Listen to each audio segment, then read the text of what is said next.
এদিকে আজ কুড়িগ্রাম যাচ্ছেন জামাতের আমির ডাক্তার শফিকুর রহমান। কুড়িগ্রাম সরকারি কলেজ মাঠে নির্বাচনী জনসভায় ভাষণ দেবেন তিনি। আমিরের জামাতের সফরকে কেন্দ্র করে জেলার 4টি সংসদীয় আসন জুড়ে তৈরি হয়েছে উৎসবমুখর পরিবেশ।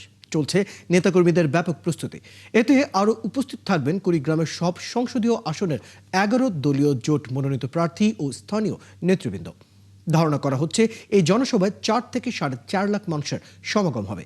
এদিকে জনসভা সফল করতে প্রশাসন থেকে নেওয়া হয়েছে কঠোর নিরাপত্তা। পাশাপাশি জামাতের নিজস্ব স্বেচ্ছাসেবক বাহিনীও দফায় দফায় দায়িত্ব বন্টন করে বিভিন্ন বিভাগে সমন্বয় করবেন। দর্শক, জামাতের আমিরের জনসভার প্রস্তুতির খবর জানবো। কুড়িগ্রাম থেকে যুক্ত হচ্ছেন সহকর্মী রাজু মোস্তাফিজ। রাজু, জনসভার আয়োজন কেমন দেখছেন? নেতাকর্মীরা কি বলছেন, কবে নাগাদ আসবেন এবং নিরাপত্তা পরিস্থিতি কেমন দেখছেন?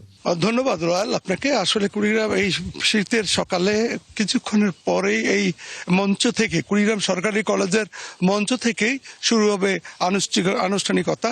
সকাল 9টা থেকে শুরু হলেও আসলে ডক্টর শফিকুর রহমান 11 দলের শীর্ষ নেতা এবং জামাত নেতা উনি আসবেন 10:30 থেকে 11টার মধ্যে হেলিকপ্টার যোগে আসবেন। তিনি প্রথমে আসলে স্টেডিয়ামে নামবেন, নেমে সরাসরি এই মঞ্চে চলে আসবেন এবং এই মঞ্চে চলে আসার পরেই উনি এখানে আনুষ্ঠানিকতা শুরু করবেন। তার সাথে রয়েছেন যে আরও 4 জন নেতা আসবেন। দক্ষিণ অঞ্চলের মুখ্য যে সচিব হাসানাত আবদুল্লাহ, জামাতের যে সেক্রেটারি উনি আব্দুল হালিম এবং আক্তার হোসেন সহ বিভিন্ন নেতৃবৃন্দ তার সাথে আসবেন। এবং আপনাকে বলে রাখি যে উনি বিভিন্ন জেলা, তার সাথে কুড়িগ্রামের যে 4টি আসনের সংসদীয় যে প্রার্থীরা আছেন এই প্রার্থীরাও এই মঞ্চে আসবেন। জামাতের নেতারা আমাকে বলছেন যে কুড়িগ্রামে প্রায় 4 লক্ষ মানুষ তারা এই মাঠে আসবেন এবং এই জনসভা তারা ব্যাপক প্রস্তুতি নিয়েছেন এবং গত রাত থেকে বিভিন্ন হোটেল এবং স্থানীয় মানুষের বাড়িতেই আশ্রয় নিয়ে তারা আছে এবং তারা আজ সকাল থেকেই এই মাঠে আসা শুরু করেছে এবং গত 2 দিন থেকে তারা ব্যাপক প্রস্তুতি নিয়েছে।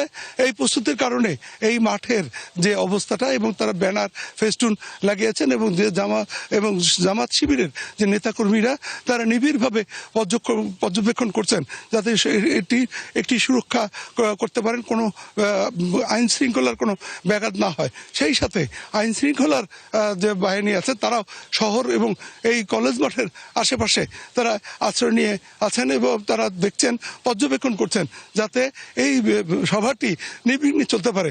আমাকে স্থানীয় নেতারা বলছেন যে জামাতের আমির কুড়িগ্রামে আসায় নির্বাচনের যে দিক নির্দেশনা দিবেন, এতে যে 4টি আসনের রাজনৈতিক নেতারা এবং যে প্রার্থীরা দাঁড়িয়েছেন তারা একটা আলোর দিশা পাবে বলে আমাকে জানিয়েছেন। তারা বলছেন যে এই দিক নির্দেশনামূলক যে বক্তব্য থাকবে এতে কুড়িগ্রামের মানুষের ভাগ্যের উন্নয়ন হবে। আপনাকে আরেকটি কথা বলে রাখি, কুড়িগ্রামের এই যে জামাতের আমির। ধন্যবাদ রাজু মুস্তাফিজ। খবর রাখতে থাকুন। দর্শক, আমাদের সাথে আমাদের সহকর্মী রাজু মুস্তাফিজ যুক্ত ছিলেন কুড়িগ্রাম থেকে। সেখানে জামাতের আমিরের রাজ্যে জনসভা রয়েছে, সে বিষয়ে সর্বশেষ তথ্য আমরা জানছিলাম।